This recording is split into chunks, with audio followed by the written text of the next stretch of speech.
In 2014, the Ukrainian people chose a democratic and European future for themselves.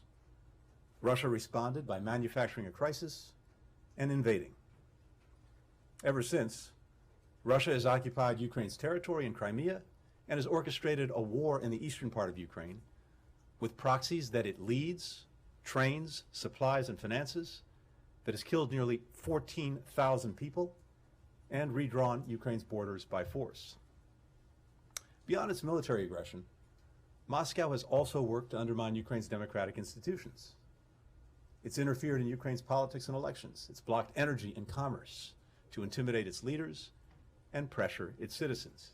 It's used propaganda and disinformation to sow mistrust. It's launched cyber attacks on the country's critical infrastructure. Then, starting last March and continuing through the fall, Russia began a massive, unprovoked buildup of military forces and equipment on Ukraine's border. Nearly 100,000 troops today, with plans to mobilize twice that number on very short order. So how does Moscow explain its actions? With disinformation. It claims that Ukraine is threatening Russia, that Ukraine seeks to provoke a conflict, and that the Russian troop buildup and the tanks and heavy artillery are all purely defensive. We've seen this gaslighting before. When Russia invaded Ukraine in 2014, it claimed that Ukraine was the aggressor to justify pre-planned military action.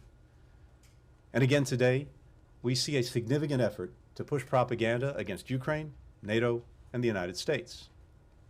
That includes malign social media operations, the use of overt and covert online proxy media outlets, the infection of disinformation into TV and radio programming, hosting conferences designed to influence attendees into falsely believing that Ukraine, not Russia, is at fault for heightened tensions in the region, and the leveraging of cyber operations to deface media outlets and conduct hack and release operations, that is, hacking and then releasing private data and communications.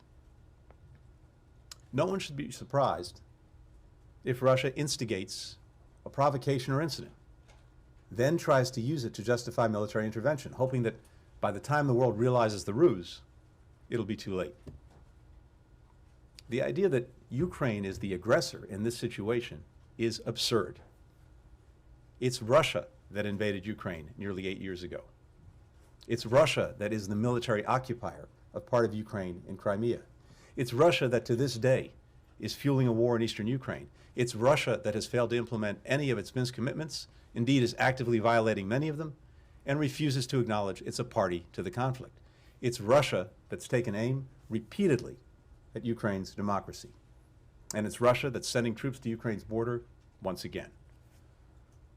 All these actions are violations of Ukraine's sovereignty and an immediate and urgent challenge to peace and stability in Europe.